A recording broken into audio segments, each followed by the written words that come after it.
یہ بھی قرآن آیت کے بارے میں ایک سوال ہے. C'est le verset 49. Oui. Alors, أعوذ بالله من الشيطان الرجيم بسم الله الرحمن الرحيم.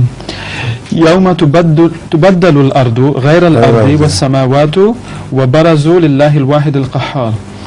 سوال یہ ہے کہ زمین اور آسمان کا بدلا جانا، اس سے مراد کیا ہے کہ ایک نئی زمین اور نئے آسمان جو ہے پیدا کیا جائیں گے؟ اس سے روحانی معنی مراد ہیں. زمین و آسمان بدل جائیں گے، ان کے اندر ایک روحانی تبدیلی پیدا ہو جائے گی، ایک عظیم شان تبدیلی ان کے اندر پیدا ہو جائے گی. یہ مراد ہے. حضرت مسیح موعود علیہ الصلوۃ والسلام نے بھی یہ لکھا ہے کہ وقت آئے گا کہ یہ زمین آسمان تبدیل ہو جائیں گے. اچھا، ایک بچہ دودھ دے دیں. ہاں جی. ایک بچہ اپنے دوست سے کہ کیا تم کھانے سے پہلے دعا کرتے ہو؟ تو کہتے کوئی ضرورت نہیں، میری امی اچھا پکاتی ہیں، دعا کرنے کی ضرورت نہیں ہے. اچھا.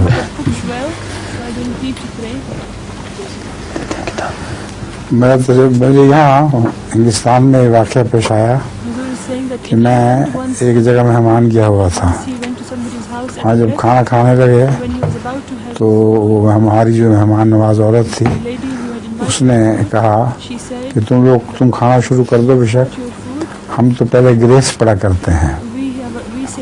تو فارغ ہو گیا جب اس نے گریس پڑھ لی. میں نے کہا آپ صرف کھانے سے پہلے گریس پڑھتی ہیں؟ ہمیں تو رسول اللہ صلی اللہ علیہ وسلم کا حکم ہے کہ ہر کام جو بسم اللہ کے بغیر کیا جائے وہ بے برکت ہوتا ہے.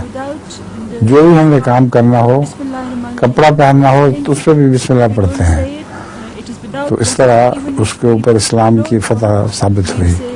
اس نے اپنی بیٹی اور داماد کو بھی بلایا ہوا تھا میرے ساتھ ٹھہرنے کے لیے کہ مجھ پر عیسائیت کا اثر ڈالیں گے. الٹا یہ ہوا کہ ان کے خیالات تبدیل ہوئے اور لینڈ ایک جگہ ہے وہاں ہم سیر کے لیے گئے. تو اس نے مجھے کہا دیکھیں ہم گواہ رہے، میں آج سے مسلمان ہوں اور آئندہ میرا عیسائیت سے کوئی تعلق نہیں.